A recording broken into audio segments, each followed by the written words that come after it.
Hey guys, welcome to Rosie's Dessert Spot. Today we're going to be creating this butterfly wave pattern on the side of a buttercream cake. This is a design that I've seen done online so many times and I have yet to try it. I was absolutely itching, so when this particular order came in, I was wrapped. This is a 7-inch cake. I have 3 of them stacked together, creating a crumb coat, trap in all the crumbs, and then I'm refrigerating it for 20 minutes.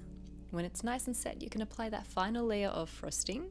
I recommend microwaving your frosting for about 15 seconds or so, just to soften it out. It gives you a little bit more time to work with and it removes a lot of those pesky bubbles, so you end up getting a nice, refined, flat, neat finish. Swipe until you are happy with the finish and then take the corner of your scraper, dig it into your cake on a diagonal, zigzag up and down as you turn your turntable. This was using a plastic scraper.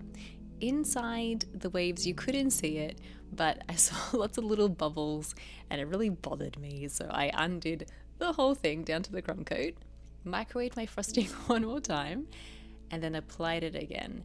If you're not happy with the finish, it is so easy to redo the outside of your cake. Just by microwaving your buttercream a little bit, it'll bring it back to a nice kind of softness and pliability. This time I've used a metal scraper that's been sitting in boiling hot water. This created a much nicer finish on the cake, a lot less bubbles, and just smoother all around. And if you guys are interested in any cake decorating classes, I'll have those linked for you on our page or in the link in our bio. And then before I put it into the fridge to set, I'm going to apply my decorations. So basically you want it to be nice and soft and wet still, so that everything that you add onto it sticks beautifully. I had my little pearls in white and pink, and then some fondant pink butterflies that I cut out and dried overnight.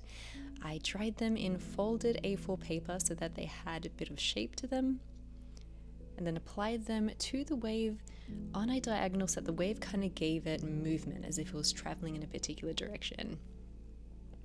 For the chocolate spheres, I made this in little sphere molds and then sticking it to the cake with a little bit of pink buttercream. Allow these to set in the fridge for another 20 minutes so they don't move around when you apply your final decorations. I've added some baby's breath and some more of those little butterflies onto the actual spheres, sticking them on with buttercream again. And that's it. I hope you guys enjoyed this one and give it a go. If you do, hashtag Rosie's Dessert Spot so I can check it out. Thank you so much for watching and we'll see you in the next one.